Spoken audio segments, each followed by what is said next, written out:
नमस्कार बच्चों। आज जो मैंने टॉपिक चूज़ किया है that is the cloning site, जो biotechnology the processes and principle का ये टॉपिक है। +2 बायोलॉजी एनसीईआरटी बुक। अगर ये टॉपिक आपको समझ आता है तो प्लीज़ आप कमेंट सेक्शन में ज़रूर कमेंट करना और मेरे चैनल को सब्सक्राइब करना, सो डैट मुझे थोड़ा सा कॉन्फिडेंस आएगा। तो लेट्स स्टार्ट। सबसे पहले मीनिंग क्लियर होना चाहिए। What do you mean by the cloning site? Cloning site का मतलब है द साइट वेयर, जहाँ पे हम लोग अपना जो भी कोई डिज़ायर जीन या जो कोई भी फॉरेन डीएनए है हम इंसर्ट कर सके। We can easily insert. कहाँ पे इंसर्ट करते हैं? दैट इज़ इन वेक्टर के अंदर इंसर्ट कर सकते हैं। ठीक है। सो उस फॉरेन डीएनए को इंसर्ट करने से वेक्टर के अंदर हम उसकी क्लोनिंग कर सकें। ठीक है। That is known as the cloning site. अब इसके अंदर जो भी हम लोग डिज़ायर जीन या फॉरेन डीएनए हम चूज़ करते हैं और जिस वेक्टर के अंदर हमने इंसर्ट करना है, दोनों के लिए एक common restriction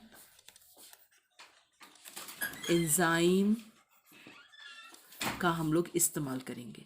common restriction enzyme. ठीक है। क्यों करेंगे? बिकॉज कॉमन रिस्ट्रिक्शन एंजाइम का यूज़ करने से स्टिकी एंड्स बनेंगे। स्टिकी एंड्स बनेंगे और उस स्टिकी एंड्स की हेल्प से वो जो रिकम्बिनेंट डीएनए है वो इजीली से बन सकेगा। ठीक है। तो हमने जो फॉरेन डीएनए को कट करने के लिए, यानी डीएनए का जो एक सेगमेंट है जिस भी सोर्स से हमने कट किया, उसके लिए जो हमने रिस्ट्रिक्शन एंजाइम का इस्तेमाल किया, सेम रिस्ट्रिक्शन एंजाइम जो हम वेक्टर चूज करते हैं उसको कट करने के लिए करेंगे, so that same sticky ends बन सके। ओके। और उस वेक्टर के अंदर रिस्ट्रिक्शन साइट उस सेम एंजाइम की एक ही होनी चाहिए, क्योंकि अगर एक से ज़्यादा, suppose this is the vector, और अगर इस वेक्टर के अंदर एक से ज़्यादा उसी एंजाइम की रिस्ट्रिक्शन साइट होगी तो जब हम उसको यूज़ करेंगे तो इसके पीसेस टुकड़े टुकड़े हो जाएंगे, पीसेस ऐसे हो जाएंगे। और उस पीसेस में आपने कहाँ पे अपना डिज़ायर जीन को इंसर्ट करेंगे, then that will create the problem. Okay. तो सबसे पहले आपको क्लोनिंग साइट का मीनिंग क्लियर होना चाहिए कि क्लोनिंग साइट क्या होती है, और हम उस क्लोनिंग साइट के अंदर इंसर्ट करने के लिए जिस भी फॉरेन डीएनए को आपने कट किया है, सेम रिस्ट्रिक्शन एंजाइम से उसको आपने कट करना है।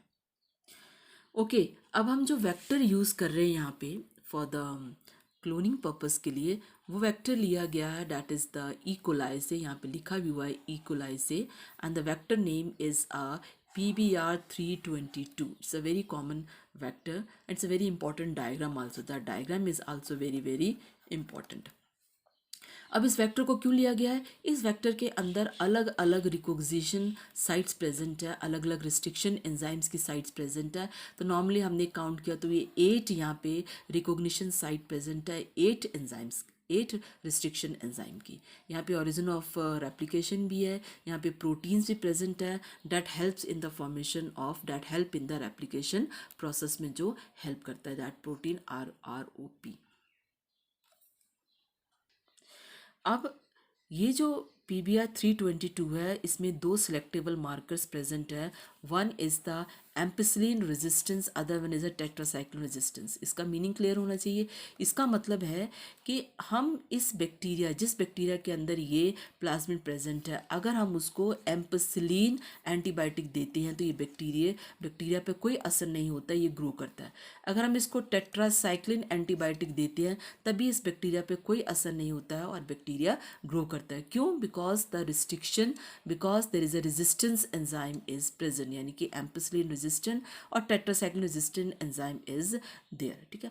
हम इनको सिलेक्टेबल मार्कर्स भी बोलते हैं, तो हम इसको यूज करेंगे फॉर द क्लोनिंग पर्पस के लिए। That is very very important, selectable marker. ठीक है।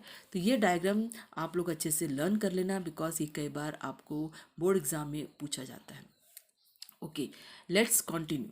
अब हम लोगों ने इस जो क्लोनिंग साइट है इसको समझाने से पहले एक चीज़ मैं आपको क्लियर कर दूं। ये सारा जो प्रोसेस होता है दैट इज़ अ माइक्रोस्कोपिक। हमें ये प्रोसेस होते हुए नज़र नहीं आता, हमें क्या नज़र आता है? रिजल्ट। ठीक है। तो हम डायग्राम के थ्रू ये समझने की कोशिश करेंगे कि प्रोसेस कैसे होता है, किस चांस से इसको सिलेक्ट किया जाता है और कैसे हमें प्रोडक्ट मिलता है। Okay okay. तो इस टॉपिक में ये जो चार टर्म्स हैं, रादर तीन टर्म्स बार बार रिपीट हो रही हैं, तो पहले हम लोग इसी को समझ लेते हैं, फिर हम अपना टॉपिक को आगे कंटिन्यू करेंगे। सबसे पहले आता है ट्रांसफॉर्मेंट।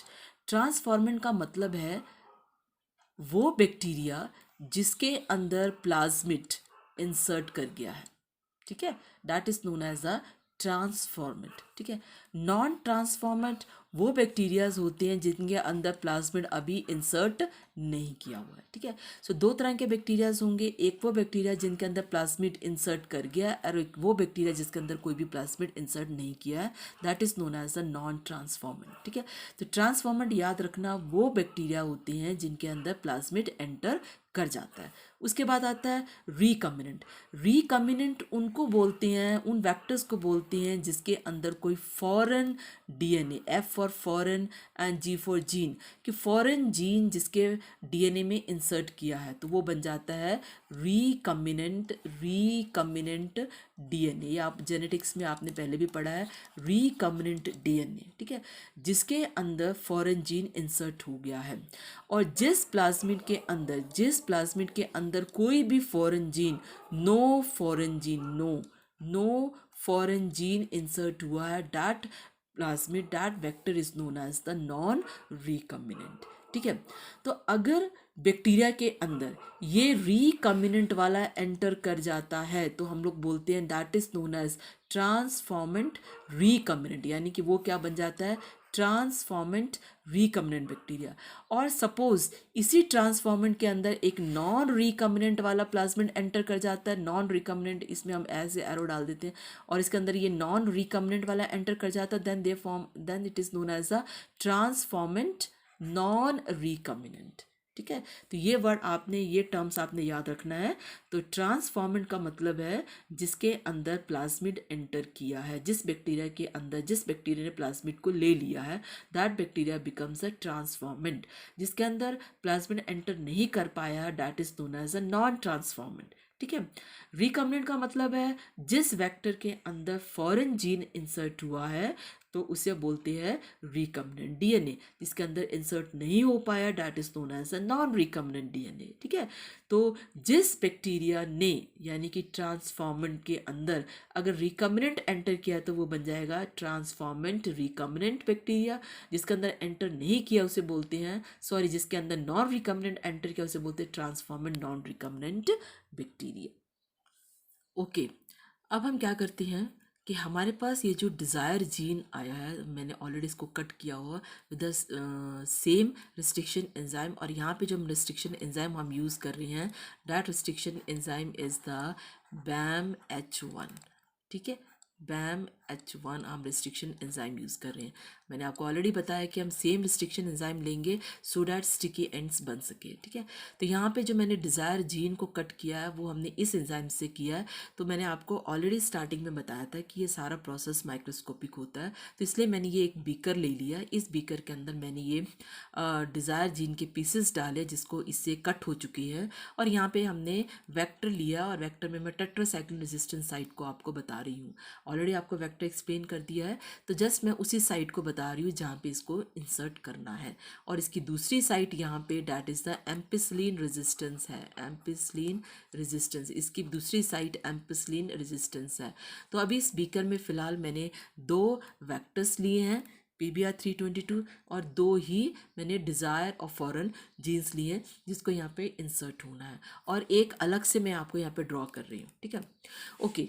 जब हमने पूरा ये एक्सपेरिमेंट सेटअप किया और हमने पूरा एक प्रॉपर कंडीशंस दी, तो ये जो रिस्ट्रिक्शन एंजाइम है वो क्या करेगा, पहले डिज़ायर जीन को कट किया जो ऑलरेडी कट करके मैंने यहाँ पे दिखाया हुआ है, और उसको वो इंसर्ट यहाँ पे वेक्टर में जहाँ भी उसकी साइट है, तो here is a site is present, here is a site is present, जो मैंने यहाँ पे बताया डायग्राम में, तो वहाँ पे जाके फॉरेन जीन, ये रेड कलर का फॉरेन जीन जाके इंसर्ट हो जाएगा। जब ये फॉरेन जीन यहाँ पे इंसर्ट होगा, जो टेट्रासाइक्लिन का अपना फंक्शन है कि रेजिस्टेंस अगेंस्ट द टेट्रासाइक्लिन, तो वो इनएक्टिव हो जाएगा, वो इनएक्टिव हो जाएगा। तो उस प्रोसेस को हम क्या बोलते हैं, insertional, that process is known as insertional. अब जब हमने इसके अंदर फॉरेन जीन को इंसर्ट कर दिया है तो ये क्या हो गया, इनएक्टिव हो गया जीन, टेट्रासाइक्लिन इनएक्टिव हो गया, और इस प्रोसेस को हम क्या बोलते हैं, इंसर्शनल इनएक्टिवेशन का नाम दिया जाता है। ठीक है, अब यहाँ पे फॉरेन जीन इंसर्ट हो गया, तो डायग्राम में तो हमें दिख गया कि फॉरेन जीन इंसर्ट हो गया, लेकिन हमें कैसे पता है कि एक्चुअल में फॉरेन जीन इंसर्ट हुआ है कि नहीं हुआ, क्योंकि हम यहाँ प्रोसेस, ये तो डायग्राम में आपको बता दिया, लेकिन ये प्रोसेस एक माइक्रोस्कोपिक प्रोसेस हो रहा है ऑटोमेटिकली एक लेबोरेटरी कंडीशंस के अंदर। तो हम कैसे आइडेंटिफाई करेंगे, हमने यहाँ पे बता दिया कि यस, इस फर्स्ट वाले जो ये जो प्लाज्मिड है इसके अंदर जो फॉरेन जीन है वो इंसर्ट हो गया है। तो फॉरेन जीन के लिए हम जरा, तो ये देखो इसके अंदर यहाँ पे फॉरेन जीन इंसर्ट हो चुका है। ठीक है, तो और दूसरे के अंदर नहीं हुआ, लेकिन हमें यह नज़र नहीं आ रहा है ना। तो हम लोग क्या करते हैं, अब ये जो प्रोसेस हो रहा है, एक टाइम पीरियड के बाद ये प्रोसेस ख़त्म हो जाएगा, तो हमने अब आइडेंटिफाई करना है। अब यहाँ पे देखो एक जो प्लाज्मिड है वो क्या बना है, एक प्लाज्मिड बना, अभी आपको मैंने टर्म समझाई थी, एक प्लाज्मिड बना है रिकम्बिनेंट और एक प्लाज्मिड बना है नॉन रिकम्बिनेंट, है ना। तो हमने क्या करना है, रिकम्बिनेंट को नॉन रिकम्बिनेंट से अलग करना है। तो हम लोग क्या करेंगे, अभी आपको बता दिया कि टेट्रासाइकिल में वो जीन इंसर्ट हुआ, इट मीन्स ये इनएक्टिव हो गया है ना। तो हम लोग क्या करेंगे, कैसे इसको आइडेंटिफाई करेंगे, हम इसी बीकर के अंदर, हम इसी प्रोसेस में क्या करेंगे,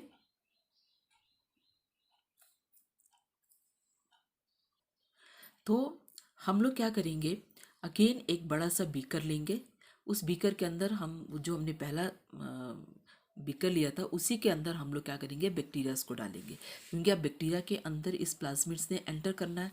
ठीक है, तो क्या होता है कि सपोज ये 4 बैक्टीरिया के सेल हैं, तो कुछ के अंदर प्लाज्मिड एंटर कर गया, जैसे इन दोनों के अंदर प्लाज्मिड एंटर कर गया और इसके अंदर एंटर नहीं किया, तो आपको टर्म्स बताए हैं, जिनके अंदर प्लाज्मिड एंटर नहीं कर पाया उन्हें हम क्या बोलते हैं, non transformant, it is known as non transformant. तो ये दो बैक्टीरिया के सेल हैं, they are the non transformant, और जिनके अंदर ये एंटर कर गए हैं plasmid, it is known as the transformant, it is known as the transformant. तो डायग्राम में आपको क्लियर दिख रहा है। अब जिस ट्रांसफॉर्मेंट के अंदर ये रिकम्बिनेंट है उसे हम बोलते हैं कि ट्रांसफॉर्मेंट रिकम्बिनेंट, और इसको बोलते हैं ट्रांसफॉर्मेंट नॉन रिकम्बिनेंट, क्योंकि इसके अंदर रिकम्बिनेंट वाला वेक्टर नहीं है, इसमें कोई फॉरेन जीन इंसर्ट नहीं हुआ है। ठीक है, अब ये तो एक एक्सपेरिमेंट हो रहा है, प्लेटिंग, जैसे हम यहाँ पे प्लेटिंग वर्ड यूज़ किया गया, प्लेटिंग हो रही है बैक्टीरिया की, और हमें ये नहीं पता है कि कितने बैक्टीरियाज के अंदर कौन ट्रांसफॉर्मेंट है, कौन नॉन ट्रांसफॉर्मेंट है, कौन रिकम्बिनेंट, कौन नॉन रिकम्बिनेंट है। तो ये जो सिलेक्टेबल मार्कर्स हैं दे हेल्प करते हैं इन आइडेंटिफिकेशन प्रोसेस के लिए कि which one is a transformant, which one is a non transformant. तो हम सबसे पहले क्या करेंगे, हमने सबसे पहले जो ट्रांसफॉर्मेंट बैक्टीरिया है उसको नॉन ट्रांसफॉर्मेंट बैक्टीरिया से अलग करना। तो हम लोग क्या करेंगे, क्योंकि एम्पिसिलिन में कोई भी फॉरेन जीन इंसर्ट नहीं है, तो हम इस मीडियम के अंदर यहाँ पे क्या डाल देंगे, एम्पिसिलिन डाल देंगे, एम्पिसिलिन एंटीबायोटिक डाल देंगे। ठीक है, एम्पिसिलिन एंटीबायोटिक डालने से क्या होगा कि जिन बैक्टीरियाज के अंदर ये प्लाज्मिड एंटर कर गया था वो बैक्टीरिया ग्रो करेंगे, दे बोथ विल ग्रो, ये भी ग्रो करेगा, ये भी ग्रो करेगा। ये आपको पहले बताया था, क्योंकि इसमें क्या है, एम्पिसिलिन रेजिस्टेंट जीन है, इसके अंदर भी एम्पिसिलिन रेजिस्टेंट जीन है, तो इन दोनों के ऊपर इस एम्पिसिलिन एंटीबायोटिक का कोई असर नहीं होगा। लेकिन ये वाला बैक्टीरिया भी ग्रो नहीं करेगा, ये वाला बैक्टीरिया भी ग्रो नहीं करेगा। यानी एम्पिसिलिन की हेल्प से हमने क्या किया, वी हैव आइसोलेट, हमने क्या किया, हमने ट्रांसफॉर्मेंट बैक्टीरिया को, ट्रांसफॉर्मेंट बैक्टीरिया को हमने आइडेंटिफाई कर लिया फ्रॉम द नॉन ट्रांसफॉर्मेंट्स। ठीक है, अब यानी कि दो ग्रो कर रहे हैं, अब हम इन दोनों को निकाल लेंगे और किसी दूसरे प्लेटिंग के अंदर, दूसरे मटेरियल के अंदर उसको रखेंगे, और रखने के बाद अब हम क्या यूज़ करेंगे, other one, next one, that is the tetracycline, tetracycline antibiotic हम डालेंगे। ठीक है, अब टेट्रासाइक्लिन एंटीबायोटिक जो सोल्यूशन है वो यहाँ पे तो ऑलरेडी फॉरेन जीन इंसर्ट किया है, तो इट मीन्स यहाँ पे टेट्रासाइक्लिन असर यहाँ पे जो है वो इनएक्टिव हो चुकी है ना, रेजिस्टेंस जो इनएक्टिव हो चुका है, इट मीन्स ये वाला जो बैक्टीरिया वो ग्रो करेगा and they it will not grow. तो जो नहीं ग्रो करेगा इट मीन्स वो क्या है, डैट इज़ द रिकम्बिनेंट। तो यानी कि टेट्रासाइक्लिन जो रेजिस्टेंट एंजाइम है, रेजिस्टेंट जीन है, उसने किसको आइडेंटिफाई किया? उसने आइडेंटिफाई किया रिकम्बिनेंट को। ठीक है, तो एक एंटीबायोटिक ने, एम्पिसिलिन ने ट्रांसफॉर्मेंट को आइडेंटिफाई कर लिया और टेट्रासाइक्लिन ने रिकम्बिनेंट को आइडेंटिफाई कर लिया। So in this way it's a very simple process. इस तरीके से जो दोनों सेलेक्टेबल मार्कर्स हैं उन्होंने हेल्प किया ट्रांसफॉर्मेंट रिकम्बिनेंट बैक्टीरिया को आइडेंटिफाई करने के लिए। Thank you.